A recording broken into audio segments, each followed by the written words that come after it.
नमस्ते, मैं हूँ सोनी सिंह, मैं एक एक्ट्रेस हूँ और रिसेंटली मैंने प्रज्ञा नौटियाल से अपने आकाशिक रिकॉर्ड्स चेक करवाए क्योंकि मेरे कुछ ऐसे पर्सनल इश्यूज चल रहे थे मेरी लाइफ में। आई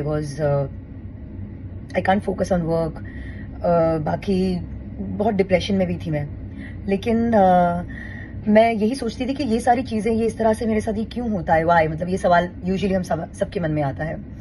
सो मैंने प्रज्ञा नौटियाल से कहा कि मुझे आकाशिक रिकॉर्ड्स चेक करवाने हैं बिकॉज आई वांट टू सी कि ये क्या पैटर्न है और ये ऐसा क्यों हो रहा है मेरे साथ। सो चेक कराने के बाद मुझे काफ़ी चीज़ें पता चली मेरी कि वो जो मैंने अपने प्रीवियस बर्थ में जो भी चीज़ें की हैं वो कार्मिक उस तरह से मुझे लेसन्स यहाँ पर मिल रहे हैं और अब इस जन्म में मुझे उसे कैसे सुधारना है सो दैट ये कैरी फॉरवर्ड ना हो।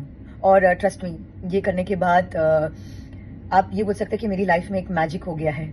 मैंने बहुत सारी चीज़ें अपनी नोटिस की और उसके बाद अब इतना पता चल जाता है ना कि ये नहीं करना है और ये सोच समझ कर करना है। सो आकाशिक रिकॉर्ड से मुझे काफ़ी हेल्प हुई है और मैं सजेस्ट करना चाहूँगी कि अगर कोई भी किसी के भी मन में ऐसे सवाल आते हैं तो प्लीज़ डू इट। आप लोगों के लिए ये एक की टू हेवन है एक्चुअली। आप समझ पाएंगे कि किस तरह से ये पैटर्न वर्क करता है और आपको अब किस तरह से अपने कदम रखने हैं। हर अपने लाइफ के डिसीजंस आप सोच समझ के कर सकते हैं क्योंकि आपको पता चल चुका है अब। So thank you so much Pragya for making me do this.